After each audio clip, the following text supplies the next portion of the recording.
Nous sommes au caveau de la Huchette, donc en compagnie de Claire Diboa. Merci à vous, Claire Diboa, d'accepter de répondre à nos questions. Comment allez-vous? Très très bien, ECN. ECN. Vous êtes face à ECN. Alors, Claire Diboa, c'est un nom qui est très souvent revenu. Pour ceux qui ont côtoyé Manu Dibango, c'est un nom, voilà. Pour certains, on va enfin pouvoir coller un visage à ce nom-là. Qui est Claire Diboa? Alors, Claire Diboa, c'était la femme de l'ombre, comme Manu me surnommait. J'adore l'ombre, hein. L'ombre me va très bien. Et puis dans nos métiers, il vaut mieux être dans l'ombre et mettre l'artiste en avant. Parce que c'est la quintessence même, l'essence même du métier de manager. Donc j'ai été manager de Manu et sa principale collaboratrice pendant 25 ans. Pardon, 25 ans? Oui. Mais comment on en arrive là? C'est-à-dire que comment on devient manager et principale collaboratrice de la légende Manu Dibango? Alors c'est une très longue histoire. D'abord nous avons des liens de famille. Manu et moi nous sommes cousins germains. Et donc j'ai grandi un peu dans cette ambiance. Les gens, nous on l'appelait pas Manu, on l'appelle Pansali. Donc c'est un peu voilà. Enfin, il y a déjà cette relation, cette proximité là. Et c'est par un concours de circonstances. Parce qu'ils avaient besoin après le décès de Coco, la première épouse de Manu, donc il y avait sa fille qui le manageait à l'époque, s'appelait Georgia Dibango, paix à son âme. C'est elle qui m'a demandé de venir la rejoindre pour donner un petit coup de main et renforcer l'équipe. Donc moi j'ai appris sur le tas, j'ai une formation complètement empirique, même si par ailleurs j'ai renforcé par une formation académique de tout ce qui est métier de producteur d'événements en général. Donc voilà un peu mon parcours, quoi. Voilà. Et de fil en aiguille, le terrain m'a beaucoup intéressée. Donc la production de concerts. Moi, je n'aimais pas trop les studios d'enregistrement, cette ambiance-là. J'aimais beaucoup la production d'événements, de concerts. Et donc j'ai décidé... Ça vous permettait de rester dans l'ombre, mais tout en étant... aux commandes. Voilà. Et donc c'est un peu comme ça que c'est parti. Voilà. Alors, en tant que manager et collaboratrice principale de Manu Dibango, quelles étaient vos tâches au quotidien? Alors, elles étaient nombreuses. Alors, il faut savoir que j'ai l'habitude de dire que j'étais un peu l'auxiliaire de vie de Manu. C'est que j'étais à la fois la manageuse, j'étais l'infirmière, j'étais le chauffeur, j'étais la cuisinière. Donc, je m'occupais de Manu au quotidien. J'arrivais chez lui parce que le bureau était chez lui. Donc, j'arrivais chez lui vers 8h30 à peu près. Et je partais de chez lui quand on ne voyageait pas vers 21h. Et en général, c'est du lundi au dimanche, jour férié compris. Wow. Oui, parce que Manu il était entouré, mais il était seul. Oui, parce que quand vous dites que vous vous occupiez de Manu à plein temps, on est quand même tenté de se poser la question de savoir, à part vous, est-ce qu'il y avait personne d'autre? Vous êtes cousine germaine à Manu, mais est-ce qu'il y avait personne d'autre de la famille pour pouvoir jouer des rôles spécifiques? Vous étiez à la fois l'infirmière, à la fois l'assistante. Oui. C'est-à-dire que ça révèle quand même quelque chose de très particulier. Sa vie est ainsi faite. Je ne vais pas rentrer dans certains détails, mais sa vie est ainsi faite. Et il a fallu que je m'occupe totalement de lui. Donc c'est ce que j'ai fait. Mais est-ce qu'il y a une raison à cela? Je veux dire que Manu a des enfants, il y a de la famille, vous n'êtes pas la seule cousine germaine, il y a certainement d'autres cousins, des neveux. Mais comment ça se fait que vous soyez la seule à vous occuper de lui de façon à plein temps? Je pense que Manu avait une très grande confiance en moi et une complicité, avait une énorme complicité entre nous. Et c'est pour ça que je suis restée auprès de lui toutes ces années. S'il ne voulait pas de moi, il lui suffisait de me dire de partir. Mais quels étaient les rapports de Manu Dibango avec les autres membres de sa famille? Vous n'êtes pas la seule cousine. Comment ça se passait avec les autres membres de la famille? Ça se passait très bien, mais après, c'est vrai que dans le travail, on peut avoir de bonnes relations avec sa famille, mais travailler en même temps avec les membres de sa famille, c'est pas toujours évident. Il se trouve que nous avons une belle relation, c'est-à-dire que même si on avait des relations de cousin-cousine, c'était pas ça. Pour moi, Manu, c'était à la fois, il représentait un peu mon père, mon grand-père, mon patron. Parce que ouais, bien sûr. Voilà. Ça joue du business aussi. Et voilà, il y avait tout ça. Et donc voilà, on avait vraiment une relation très particulière, très fusionnelle. Et c'est ce qui fait que ça a duré autant de temps. Et surtout que professionnellement, on s'entendait très bien. On était souvent sur la même longueur d'onde pour beaucoup de choses. Et je pense qu'il aimait aussi mon dynamisme et que j'allais beaucoup au front. Justement, j'allais vous poser la question de savoir, Claire Dibois, qu'est-ce qui a fait la différence? C'est-à-dire que retenir l'attention de Manu, quand même, qui reste un monument, Manu qui, voilà, est un patrimoine mondial, retenir son attention, forcément, veut dire qu'il y a des qualités qui vous différencient des autres personnes. À votre avis, qu'est-ce qui a fait la différence? Oui, ce que je disais tout à l'heure, je pense que c'est mon dynamisme et que j'allais au front. Et je le protégeais énormément. Donc pour pas qu'il soit perturbé par tout ce qui tourne autour du montage d'un événement. Enfin, il faut dire que j'anticipais aussi énormément. C'est-à-dire que les saisons, parce qu'on travaillait par saison culturelle, moi j'avais toujours 2 saisons d'avance. Donc 2 saisons d'avance, ça veut dire trouver des projets qui le motivent. D'ailleurs, le dernier projet sur lequel il est parti, qui était le Safari Symphonique, même s'il avait déjà fait avant, il n'a pas commencé ça, il a commencé en 2004, la fusion avec les grands orchestres, mais je cherchais un projet pour ses 60 ans de carrière, et du coup, un énorme projet avec 60 musiciens sur scène, enfin, c'est énorme. Donc après, il fallait que je trouve des bons producteurs pour mettre tout ça en lumière. Donc voilà, donc j'étais un peu aussi une tête chercheuse, et je pense que Manu aimait ça, et puis on discutait énormément. Donc j'ai même des enregistrements de lui que je faisais quand on était en voyage. Et donc il me disait allume un peu ton truc là. Voilà, donc des confidences, son humeur du temps, voilà. Mais comment cela a été perçu par les autres membres de la famille? Est-ce que finalement ça ne faisait pas de vous une privilégiée?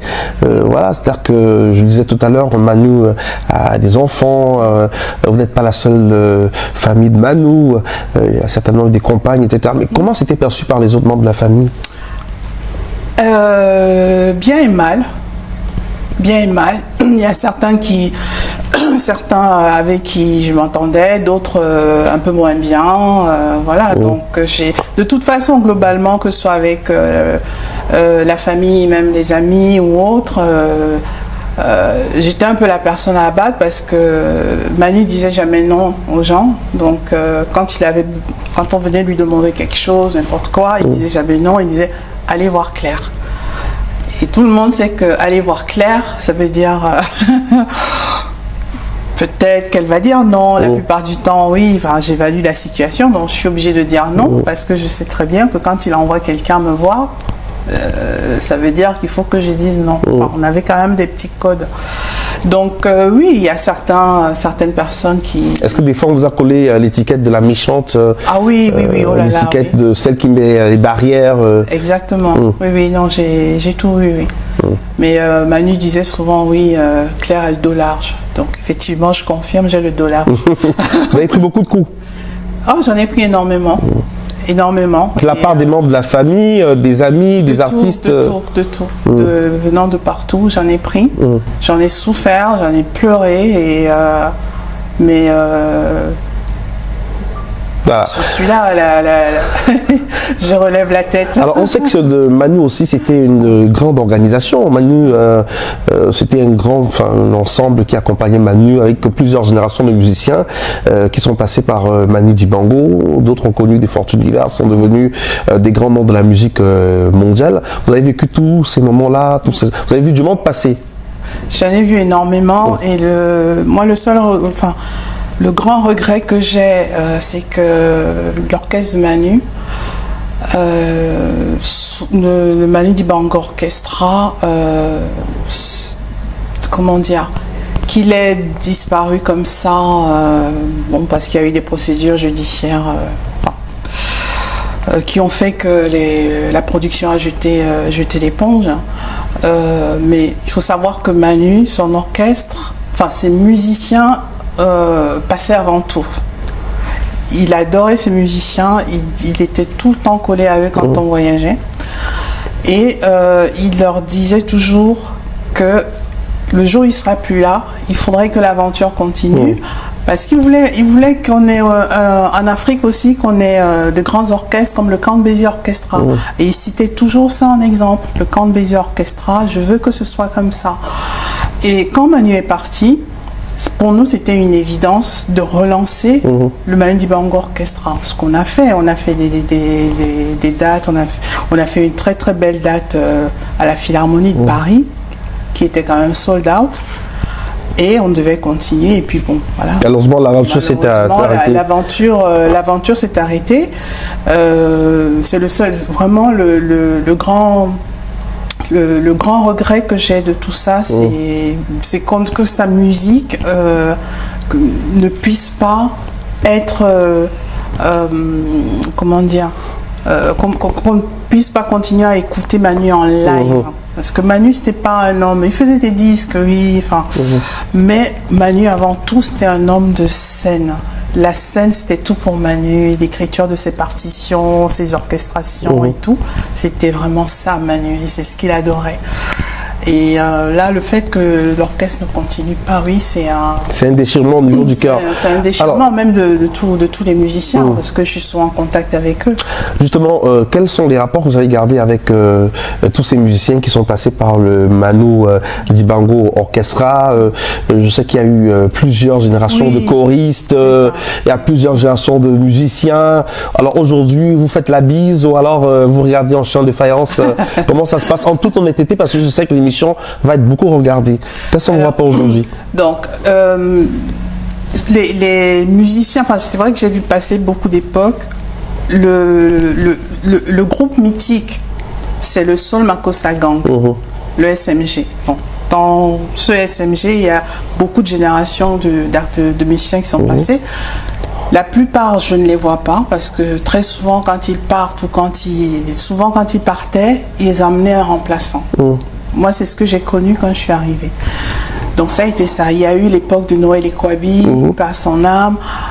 Quand Noël est parti, avant de partir, il a ramené Raymond Doumbé, par exemple, qui est resté donc jusqu'à la fin, après presque 20 ans. Voilà, ça a toujours été comme ça, mais j'ai de bons rapports globalement avec tout le monde, mais on ne se voit pas tout le temps. Mais est-ce qu'en interne, parce que c'est quand même une grosse machine, est-ce qu'en interne il y avait des rivalités entre ces artistes-là? Comment ça se passait?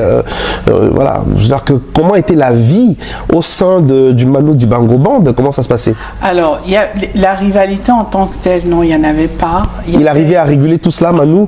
Chacun a été à sa place? Oui, il y avait une grande émulation aussi, parce que Manu, il leur donnait toujours des devoirs à faire. Et les choses n'étaient jamais figées chez Manu. Donc il y avait une émulation en permanence. Bon, bien sûr, c'est une micro-société. Quand on vit avec 13 personnes en permanence sur la route, c'est une micro-société. Donc chacun avait son caractère. Donc ça peut se chamailler un temps. Mais à la fin, ça se passait toujours très bien. Voilà. En tout cas, ça c'est pour les musiciens que moi j'ai accompagnés ces dernières années. Alors tout à l'heure vous avez parlé de solitude, de Manu, solitude. C'est une image qui paraît invraisemblable parce que Manu, je le disais tout à l'heure, c'est vraiment quelqu'un pour qui le monde entier avait beaucoup de respect et d'admiration. Il n'était jamais seul, peut-être sur scène, même ses sorties publiques, Manu était presque pas seul. Quand il venait au Cameroun, il était toujours fortement accompagné. Alors cette image de solitude et Manu, ça paraît quand même invraisemblable, Claire. C'est-à-dire que bon, vous l'avez vécu pendant pratiquement plus de 20 ans. Comment vous arrivez à expliquer cela? C'est-à-dire que à la fois très populaire, très aimé du grand public, des politiques, pratiquement tous les secteurs de voilà. Manu, c'était vraiment quelqu'un qui représentait beaucoup pour beaucoup de personnes et les journalistes et les... Alors en même temps, vous qui l'avez connu pendant toutes ces années, vous nous dites que Manu était très seul. Oui, il avait cette expression qu'il aimait utiliser. Il disait toujours « seul, ensemble ». Donc il était seul, mais en même temps il était entouré. Parce qu'il y a des périodes où, surtout, enfin, il n'aimait pas trop les Noëls. Les périodes de fin d'année, il n'aimait pas trop. Donc ça veut déjà dire beaucoup. Voilà. Parce que les périodes de fin d'année, c'est vraiment des périodes où on est famille. Oui, mais sauf que il est passé seul. Ses amis, bon, il allait, quand il sortait l'après-midi, il allait beaucoup voir ses amis. Simplement, quand il y a des fêtes, des grandes fêtes comme des fêtes de Noël ou autres, très souvent il se retrouvait seul parce que ses amis étaient tous dans leur famille. Mais il n'avait pas que des amis, il avait sa famille, ses enfants. Quelquefois, je ne dis pas que ça arrivait tout le temps, quelquefois c'est arrivé que oui, qu'il passe des fêtes avec ses enfants, mais la plupart du temps, quand il rentrait, oui, il rentrait seul. Moi, je le laissais seul, je rentrais chez moi. Voilà, donc il était seul chez lui, il vivait seul. Voilà, Manu a vécu seul jusqu'à la fin de ses jours. Il n'avait pas de compagne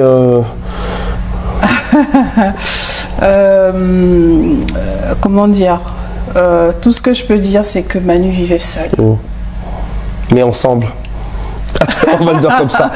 Il vivait seul. Le jour où je l'ai accompagné à l'hôpital, du moins la veille, quand il m'a appelé, parce que on a passé un week-end, super week-end, il n'était pas malade. Dimanche soir, je le laisse.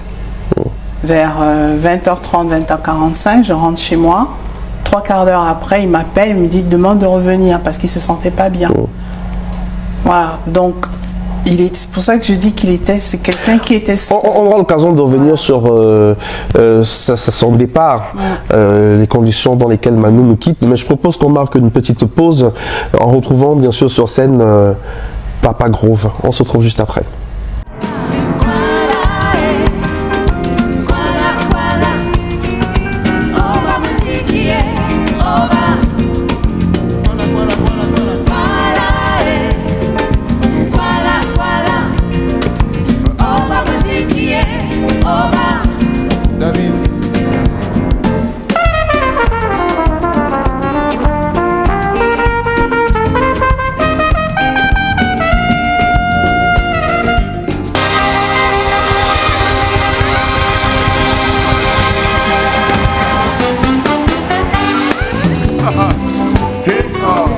Face à ECN, nous sommes en compagnie de Claire Diboa. Claire Diboa qui pendant plus d'une vingtaine d'années a été aux côtés de Manu Dibango comme, on va dire, manager. Franchement, vous avez eu toutes les casquettes, hein, on en a parlé tout à l'heure. Alors, nous sommes au caveau de la Huchette dans le 5e arrondissement.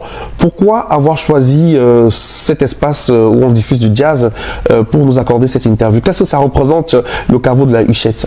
Alors, dans le 5e arrondissement de Paris? Le caveau de la Huchette, ça représente la découverte, les années de découverte de jazz de Manu.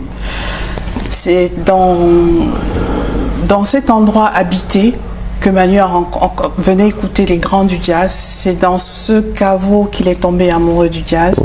Et donc dans ce quartier, à l'époque, il y avait d'autres clubs de jazz.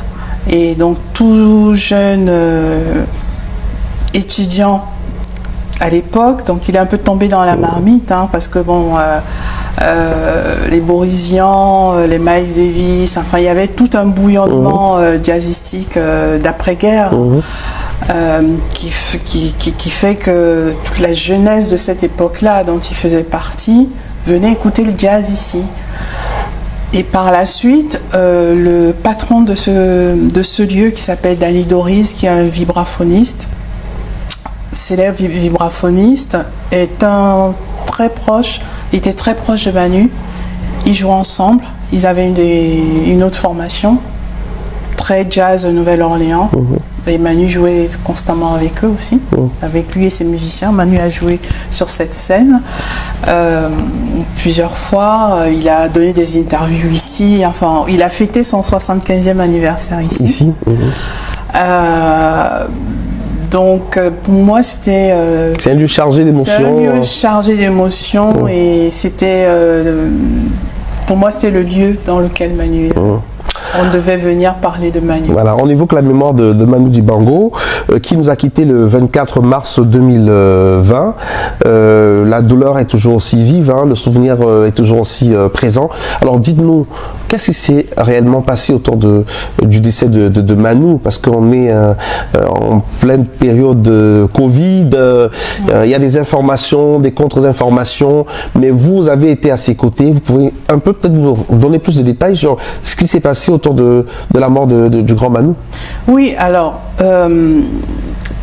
quand je l'ai amené à l'hôpital le lundi 17 février 2020, c'est une date que je n'oublierai jamais, je l'ai amené à l'hôpital aux alentours de 8h30, sachant que la veille, il m'avait appelé la veille au soir pour me dire qu'il ne se sentait pas bien. Donc je prends la température, enfin le protocole habituel, et je vois qu'il a un peu de fièvre. Donc je lui dis, bon, on va faire venir un SOS médecin. On commençait il faut savoir que le contexte, c'était qu'on commençait à parler du Covid. C'était pas encore C'était encore très loin. Tout à fait. Voilà. C'est pas encore la grande pandémie. Non, même lui... Enfin, voilà, c'était une fièvre, bon voilà, c'est sans plus. Donc, je l'amène à l'hôpital le fameux lundi 17 février et donc on passe toute la journée à l'hôpital parce qu'on faisait tous les examens possibles. Le Covid a été écarté. Parce que c'était Vous étiez toute seule à ses côtés Oui, ce jour-là. Mais en général, quand je l'ai amené à l'hôpital, j'étais seule avec lui. Et les enfants de Manu? Ils sont venus après parce que moi j'ai envoyé... Il en avait combien, si c'est pas indiscret? Alors Manu avait 4 enfants. Malheureusement, il y en a une qui est décédée. Georgia. Donc là, ils sont plus que 3. On parlait de Michel. Oui. James BKS aussi, oui. Et puis Marva, d'accord. Mais où étaient les enfants de Manu? Parce qu'à chaque fois quand vous me parlez de Manu, c'est toujours Manu et vous à l'hôpital, l'accompagnant, les enfants. Mais... Enfin, je veux dire que les enfants vivent en France aussi. Excusez-moi de poser la question, mais je veux dire que enfin, même les téléspectateurs aussi, c'est la même question qu'ils se posent en ce moment. Bon, c'est vrai que vous étiez la collaboratrice, vous étiez la cousine, mais je veux dire que les enfants, papa malade, à chaque fois... Alors, ce que je disais tout à l'heure, c'est que j'ai prononcé un mot qui s'appelle auxiliaire de vie. Oui, je pense que j'étais l'auxiliaire de vie de Manu aussi. Voilà, donc... Enfin, comment dire, j'étais celle qui était au plus près de lui. Voilà, je ne suis pas en train de dire que la famille ou les enfants ne s'occupaient pas de lui, c'est pas du tout ça. Simplement, quand le réflexe de Manu dans la nuit, quand sa télé ne marchait pas, qu'il y avait un problème, allô Claire, voilà. Donc très souvent, ça m'est arrivé de prendre la voiture et puis de venir le rejoindre chez lui. Et par la suite, j'ai même dû déménager pour me rapprocher de lui. Donc en fait, on a fini par habiter la même résidence parce que c'était beaucoup plus simple. Beaucoup plus pratique. Beaucoup plus pratique. Voilà. Donc maintenant, expliquer pourquoi les choses sont ainsi faites. Quels étaient les rapports de Manu avec... Enfin, je reviens sur la question que j'ai posée tout à l'heure parce que si je ne la pose pas, je suis sûr que les téléspectateurs voilà, vont se demander ce qui ne va pas. Mais quels étaient les rapports de Manu avec sa famille, avec ses enfants? Mais il s'entendait bien avec ses enfants. Sauf que les enfants n'étaient pas toujours présents. Et Manu était presque toujours seul.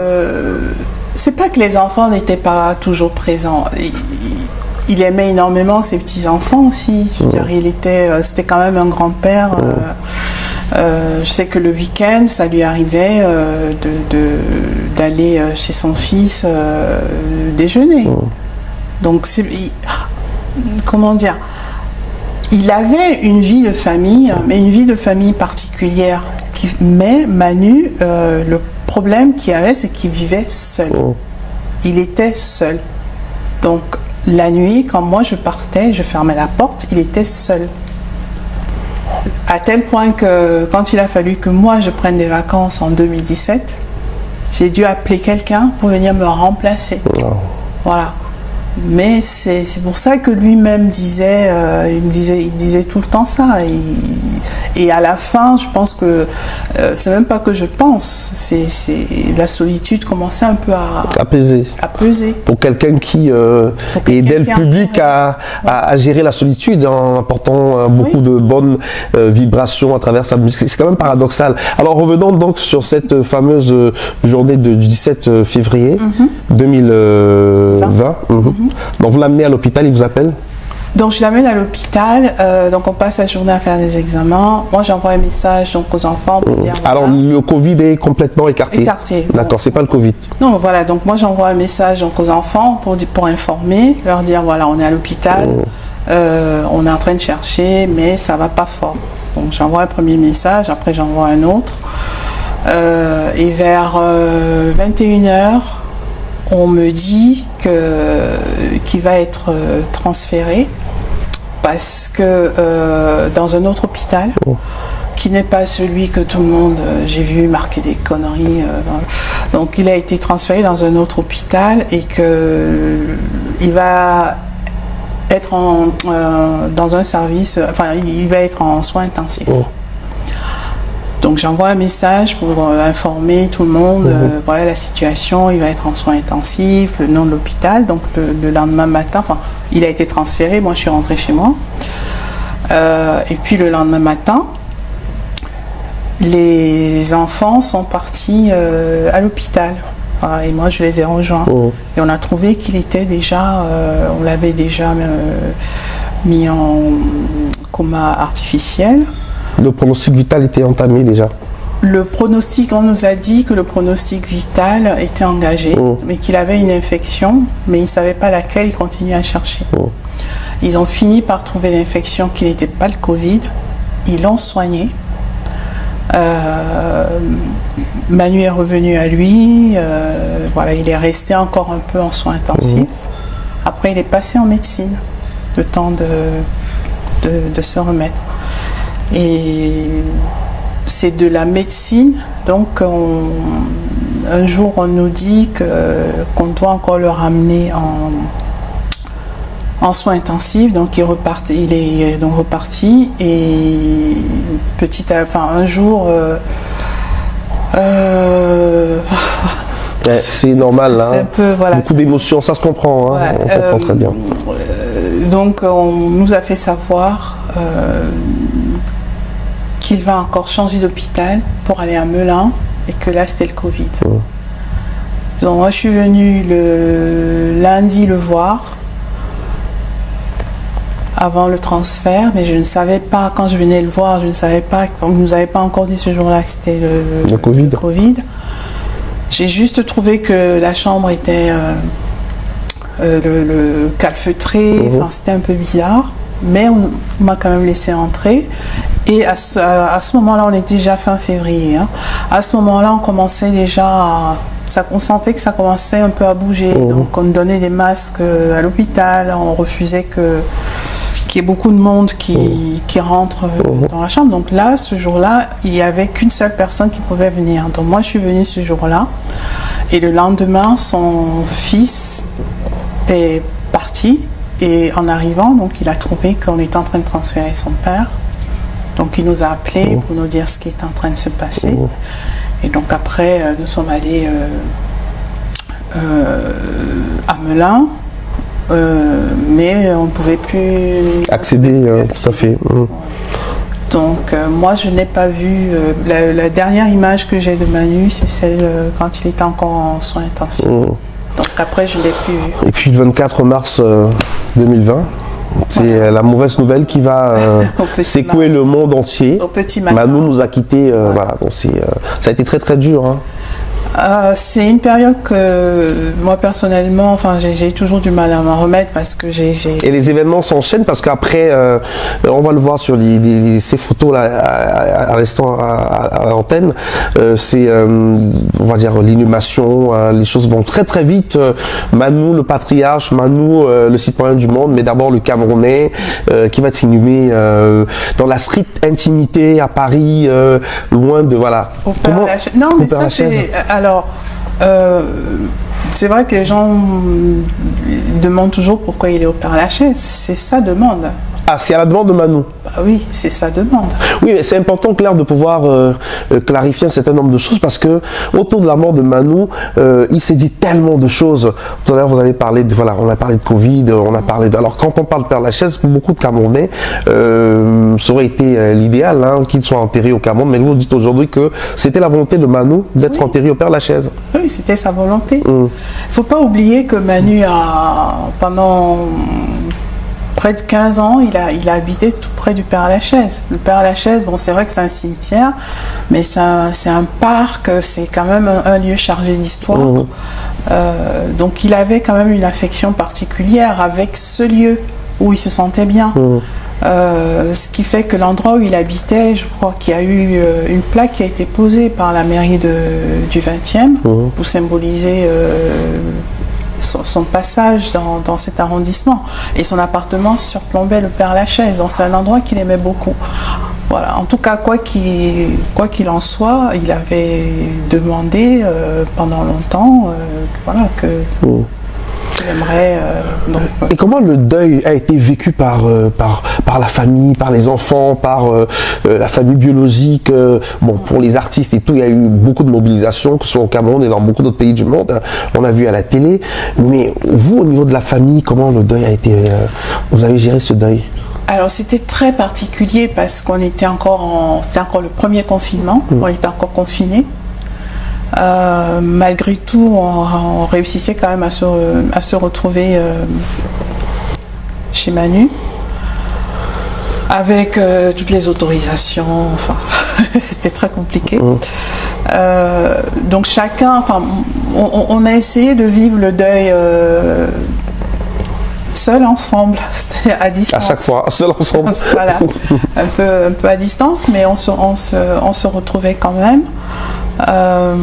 Est-ce que vous avez senti une union sacrée de la famille oui, non, mais ça a resserré les liens de toute façon, l'amour, les gens aimaient tellement Manu qu'on ressentait cet amour-là, même si on ne voyait pas les gens, on le ressentait.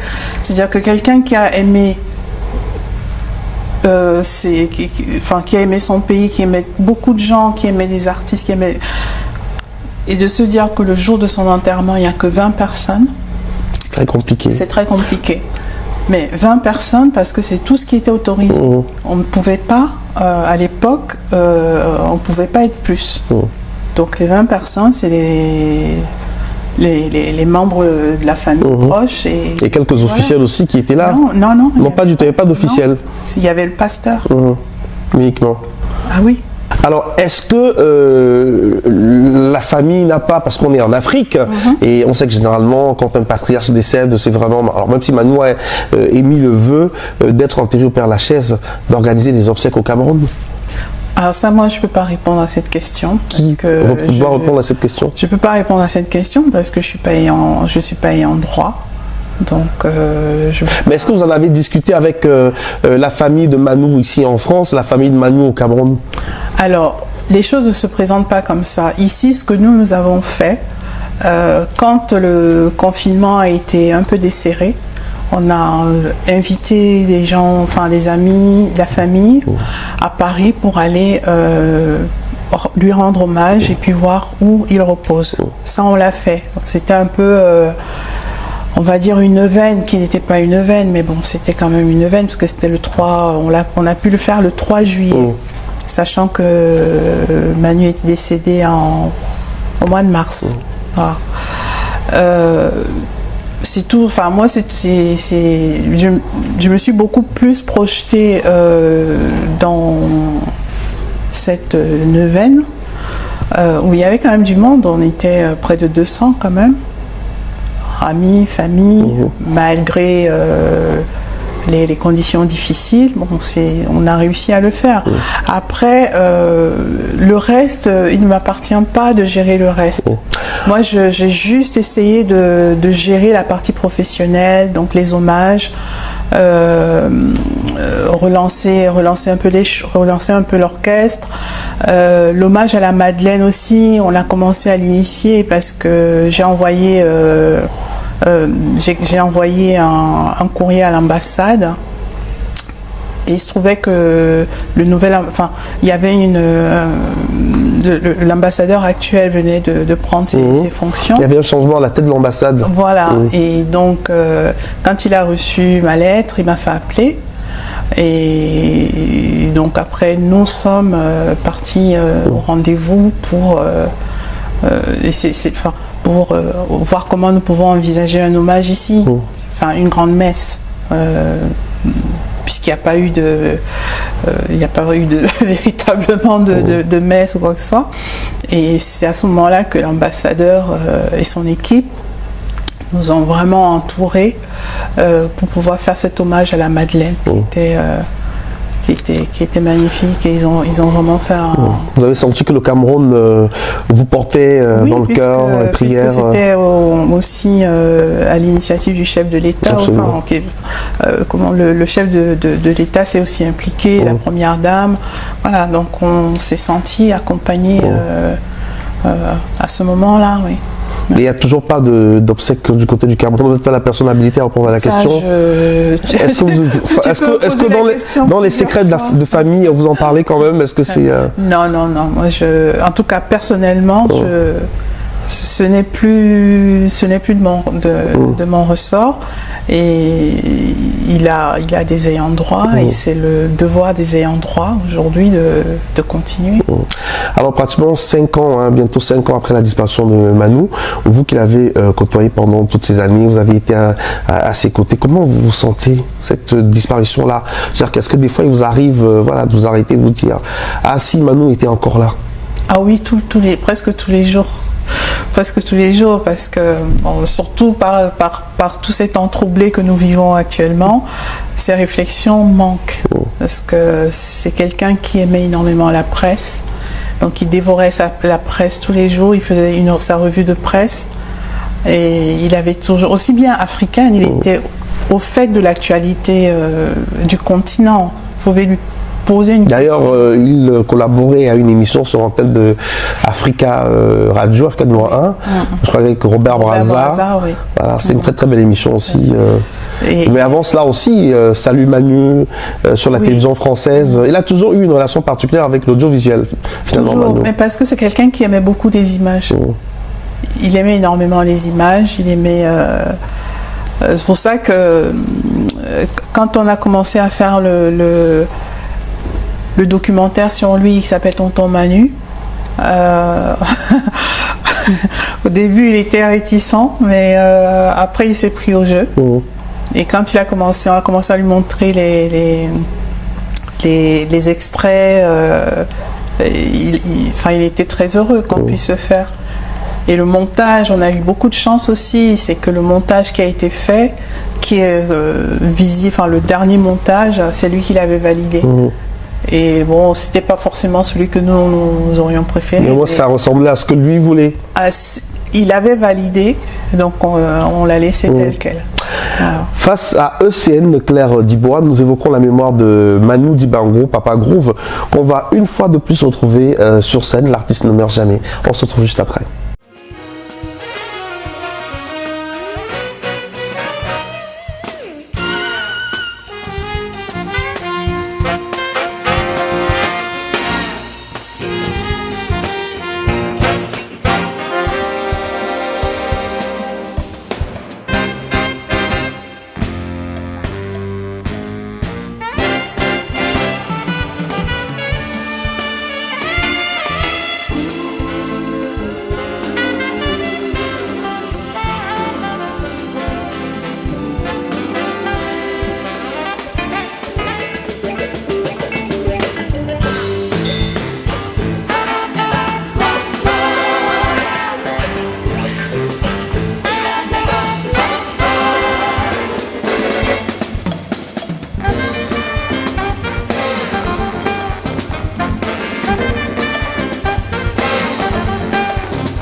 face à ECN avec Claire Dibois, nous évoquons la mémoire du grand Manu Dibango. On prend toujours du plaisir à le regarder sur scène, des moments de partage, de communion. Voilà, la scène, il connaissait la scène. La scène pour lui, c'était quelque chose d'extraordinaire, Claire. Vous avez vécu des spectacles, des grands moments avec lui. Est-ce qu'il y a des spectacles qui restent vraiment gravés là dans votre mémoire comme ça, des grands moments? Alors, le dernier concert qu'il a fait à l'Opéra de Montpellier, la salle était pleine à craquer. Il y a eu près de 15 minutes de standing ovation, sans savoir que c'était la fin, parce que c'était le dernier. Ouais, c'est le dernier. Ouais, c'était le 1er février 2020. À Montpellier, c'était magique. Et là, c'était avec l'orchestre symphonique de Montpellier. Et il a fait une très très belle pièce, Soir au village. C'était la première fois qu'on avait Soir au village en symphonique. Et il était prévu, bien sûr, qu'on l'immortalise. Et voilà. C'était quelqu'un de très éclectique, quelqu'un qui arrivait à s'adapter pratiquement à tous les courants musicaux, quelqu'un qui dépassait, survolait toutes les générations finalement, parce que quand on parle de Manu, que ce soit ceux de sa génération, la génération intermédiaire, la jeune génération, puisqu'il était aussi ouvert aux jeunes, on l'a vu faire une belle collaboration avec Taïk et bien d'autres jeunes encore. C'était extraordinaire finalement ce sacré Manu. Ça, en fait, il était très recherché par tout le monde en fait, aussi bien les jeunes que les... mais des fois il était très surpris de voir que des fois il connaissait même pas. Donc c'est nous, des fois moi ou ses enfants qui disaient mais non mais c'est voilà ce qu'il fait, c'est un tel, mais à chaque fois il était surpris, agréablement surpris de voir qu'il était toujours, que beaucoup d'artistes avaient toujours de l'intérêt pour lui. Et beaucoup de respect surtout. Oui. Alors les amis de Manu, je pense qu'il a quand même eu des amis, des personnes avec qui... On faisait des fêtes, on a souvent vu des images avec Henri Ndion, Saleh John. Il restait toujours attaché à ce Cameroun-là. Ah oui, toujours. Mais je pense que, ça c'est ma petite psychologie. Je pense que comme Manu est parti très jeune du Cameroun, il a quitté le Cameroun à 15 ans. Donc je pense que vers la fin de sa vie, il a commencé un peu avant, mais bon, on va dire vers la fin de sa vie, il avait ce besoin de se retrouver un peu au quartier. Voilà, cette ambiance de quartier lui manquait. Voilà. Et moi, je voyais des fois quand on partait, on était dans des palais présidentiels et puis le lendemain, on devait se retrouver à Yopougon, par exemple. Il aimait bien, voilà. C'était l'homme de tous les milieux. Exactement. Et dans cette ambiance de quartier, il aimait bien la retrouver avec ses amis. C'est pour ça que les après-midi, quand on était là, il partait les retrouver dans le 18e. Ils avaient leur fief. Et les politiques aussi aimaient bien avoir Manu en amitié. Ah oui. Alors, mais comment lui, il vivait cela? Est-ce qu'il se disait, ok, d'accord, comment, vous qui l'avez connu de l'intérieur, comment... Il avait la dent dure, c'est-à-dire que Manu, c'est quelqu'un de très pudique. C'est vrai qu'on a souvent reproché à Manu de ne pas prendre position, de ne pas faire ci, de ne pas faire ça, mais c'est quelqu'un qui était très pudique et qui disait les choses, mais il disait toujours en face à face. Voilà, moi ça m'est arrivé d'assister à des entretiens. À la fin, je me suis dit j'espère qu'on sortira vivant.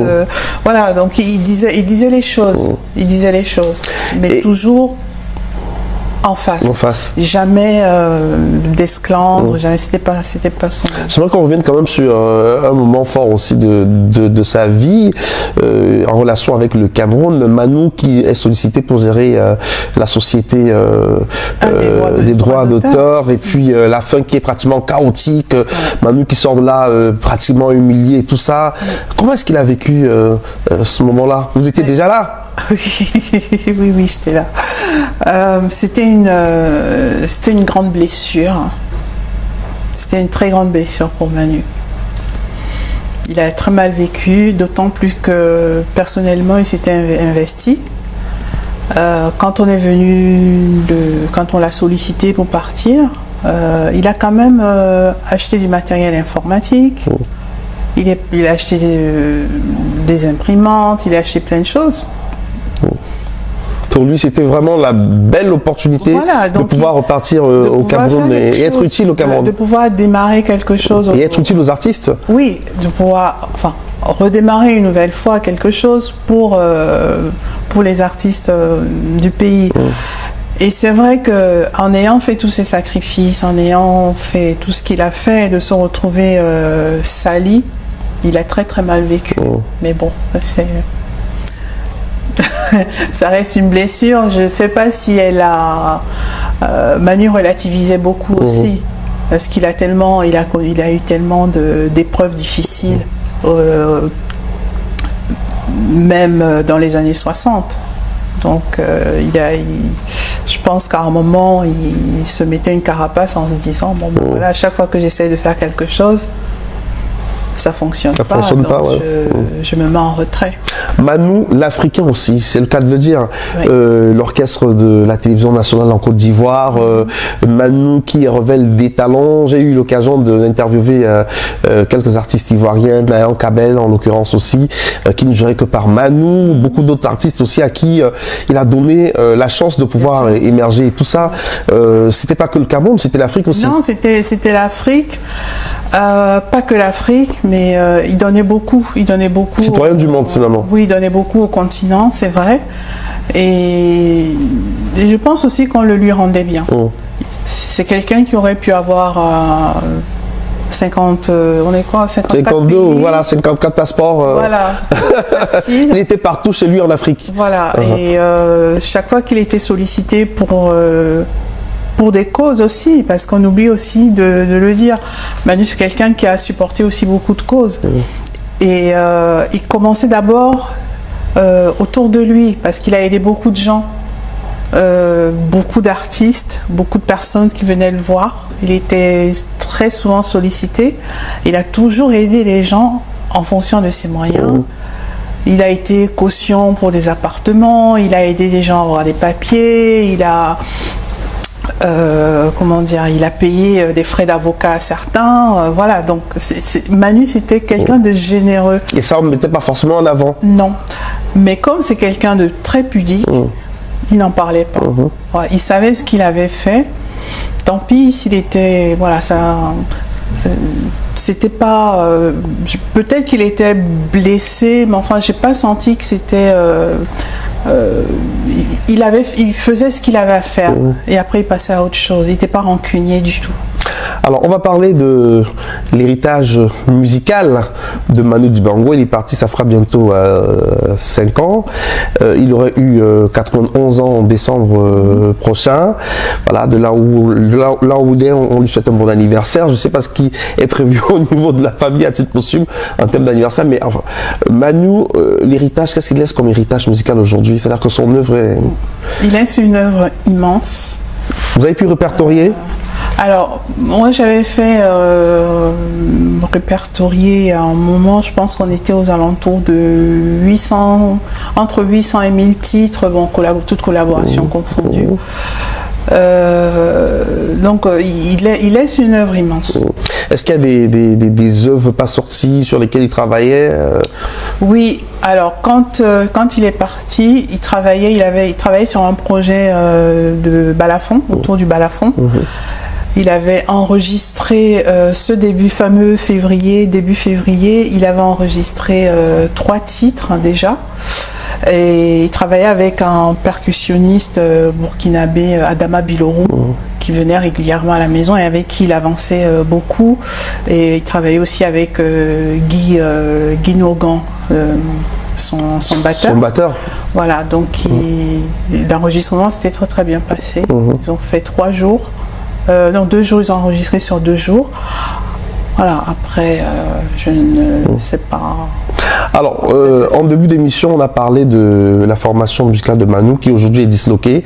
C'est un déchirement au niveau de votre corps parce que Manu aurait souhaité que le groupe continue. Malheureusement, alors là c'est pour ce qui est du groupe, que deviennent les œuvres de Manu? Parce qu'on a vu par exemple avec des grands artistes tels que Michael Jackson et plein d'autres parties, Whitney, etc. On voit bien que physiquement ils sont plus là, mais les œuvres continuent à tourner, à générer des sous. Il y a une vraie vie après la mort de ces artistes-là, même sur les réseaux sociaux aujourd'hui. C'est-à-dire que on a vraiment le sentiment qu'il y a une volonté manifeste de continuer à faire vivre l'artiste au-delà de la mort. Et pour Manu, bizarrement en ce moment, on n'entend plus beaucoup parler, on ne sait pas ce qui se passe. Que se passe-t-il avec l'œuvre musicale de Manu, Claire Alors, Dubois? il y a des éditeurs qui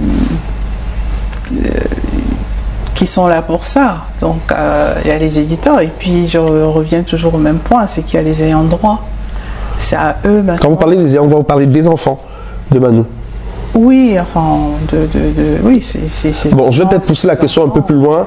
Il y a eu un testament, il y a eu... Je vais pas aller jusque-là, mais à partir du moment où il y a les ayants droit, c'est ayant droit. D'accord. Voilà, donc... Et vous arrêtez? Ah oui, moi, mon travail s'est arrêté. Et pourtant, vous faites partie de la famille de Manu Dibango. Oui, mais je suis pas ayant droit. D'accord. Et quels sont vos rapports aujourd'hui avec les ayants droit, dans le sens, puisque vous étiez toujours la personne, qui portait les idées, la personne qui arrivait à mieux faire mûrir les idées. Quels sont vos rapports avec les ayants droit, dans le sens de faire revivre l'œuvre de Manu Dibango? Alors moi, mon travail s'est arrêté. Manu est parti, mon travail s'est arrêté. Tout ce que je peux faire quand on m'appelle pour un hommage qu'on lui rend, ou comme une émission comme celle que nous faisons en ce moment, ou préparer si je peux le faire, je le fais. Si je peux, tant que je pourrais parler, personne ne peut m'empêcher de parler de Manu, surtout de l'homme public et puis de l'homme privé aussi que j'ai connu, que j'ai côtoyé pendant toutes ces années.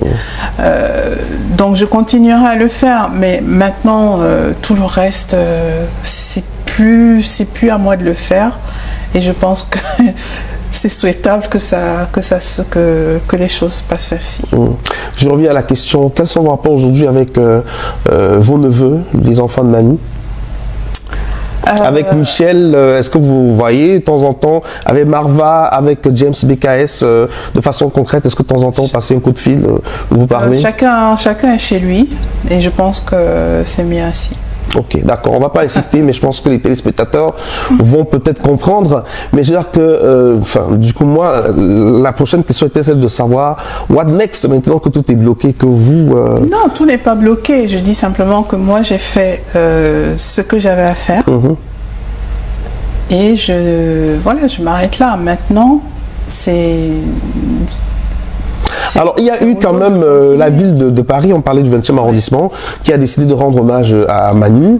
Il y a eu une cérémonie, mais on vous a pas vu à cette cérémonie? J'étais pas invitée. Invité par les autorités françaises? J'étais conviée par personne, donc voilà. Une explication à cela? Vous avez essayé de comprendre pourquoi vous n'avez pas été convié. Pourtant, pendant près d'une vingtaine d'années, vous avez toujours été aux côtés de Manu. C'est vous certainement qui receviez le courrier, etc. Je pense que mon adresse a dû se perdre, que mon numéro de téléphone a dû changer. Claire Dibois, est-ce que vous pensez qu'il y a une volonté manifeste de vous écarter désormais de tout ce qui concerne Manu maintenant qu'il est parti? Est-ce que vous avez l'impression qu'il y en a qui vous en veulent particulièrement? Oh, il y a toujours des gens qui m'en voudront. Vous pensez à qui particulièrement? Je ne vais pas donner de nom, mais il y a toujours des gens qui m'en voudront. Parce que j'avais une position privilégiée aussi. Donc, et puis, vu de l'extérieur, on a toujours l'impression que tout est rose, mais je travaillais beaucoup. Est-ce que vous assumez tous vos choix? Vous ne regrettez pas? Aucun regret? J'assume tout. J'assume tout. Et qu'est-ce que vous avez justement envie de dire à toutes ces personnes-là qui, semblent regarder la caméra, vous leur parlez? Qu'est-ce que vous leur dites aujourd'hui, Claire Dibois? Alors, Manu avait l'habitude de dire, il avait une expression qu'il employait tout le temps. Il disait toujours que chez lui, les fenêtres étaient ouvertes, mais les rideaux étaient fermés. Voilà. C'est simplement que ça. Et à vos neveux, Michel, Marva et James BKS, qu'est-ce que vous leur dites? Je leur dis la même chose. Les fenêtres sont ouvertes, mais que les rideaux sont fermés. Ok, d'accord, on ne va pas insister. Personnellement, je ne comprends pas à quoi ça renvoie, mais est-ce que vous pensez qu'eux, ils comprennent ce que vous voulez dire? Ah, je sais pas, c'est une expression que Manu employait souvent. Et ça veut dire beaucoup. Alors, Claire Diboa, quelle va être la suite de votre carrière? Vous allez continuer à manager d'autres artistes? Vous vous retirez complètement de la musique? Non, je me suis complètement retirée de la musique. Je ne fais plus de management. J'ai arrêté parce que ça demande beaucoup d'implication et il faut vraiment aimer un artiste pour le faire. Et je pense aussi qu'après Manu, j'ai fait des tentatives, hein, j'ai managé d'autres artistes, mais je n'ai plus la foi du manager. Et aujourd'hui, tout ce que je fais, c'est beaucoup plus global, c'est-à-dire que je suis impliquée dans un collectif, hein, Jazz in Africa, pour promouvoir le jazz africain. Donc c'est un collectif où on est avec des managers d'autres grands artistes, managers de Youssou N'Dour, enfin il y en a d'autres, des directeurs de festivals de jazz du continent. Donc on essaye de faire en sorte que le jazz africain soit reconnu à sa juste valeur et trouver des opportunités d'expression en dehors du continent. En tout cas, c'est un noble combat. Bon courage à vous. Vous avez aussi une petite aventure à la télé sur TV5 Monde, la production d'une émission oui, j'ai eu parce musicale. Parce que j'ai été... je suis une productrice dans l'âme, mais il y a d'autres... il y a de très très belles choses à venir. Voilà, j'en dirai pas plus. Et aussi l'écriture d'un livre qui racontera votre histoire avec Manu Dibango. Je vais beaucoup plus loin et ce sera aussi sous un format assez original. Et tous les enregistrements que j'ai fait de Manu, en Douala, des fois c'est marrant, hein, parce que on parlait Douala tout le temps. Pour que ceux qui étaient à côté ne comprennent pas toujours, mais enfin on avait nos codes. Et donc tous ces enregistrements-là, je les publierai aussi. Mais on attend impatiemment. Hein. Oh, je suis pas pressée. Vous prenez tout le temps. Je suis pas pressée. Voilà. En tout cas, voilà. Mais en tout cas, l'écriture a déjà commencé. Donc, bien sûr, je le fais pas toute seule. Je suis accompagnée par une journaliste. Culturelle qui m'aide à le faire. On attend impatiemment. Peut-être une autre question qui m'a un tout petit peu échappé. Musique, showbiz, finance, manager, héritage musical, héritage financier. Manu a laissé une belle fortune financièrement. Est-ce que la musique rapportait aussi? C'est important d'en parler, Claire Diboa. En tant que manager aussi, voilà, c'est peut-être cynique comme question, mais est-ce que vous avez bien gagné votre vie aussi aux côtés de Manu? Est-ce que Manu laisse une fortune, parce que ça intéresse aussi le public. Généralement, Johnny Hallyday, il est parti, on fait une évaluation de ce qu'il a laissé en termes d'œuvres musicales, en termes d'investissement, etc. Est-ce que c'était le cas pour Manu? Alors, Manu ne parlait jamais de ces questions-là et il ne m'appartient pas de le faire. Okay. Et par contre, est-ce que j'ai bien vécu? Oui, je n'ai pas l'air malheureuse.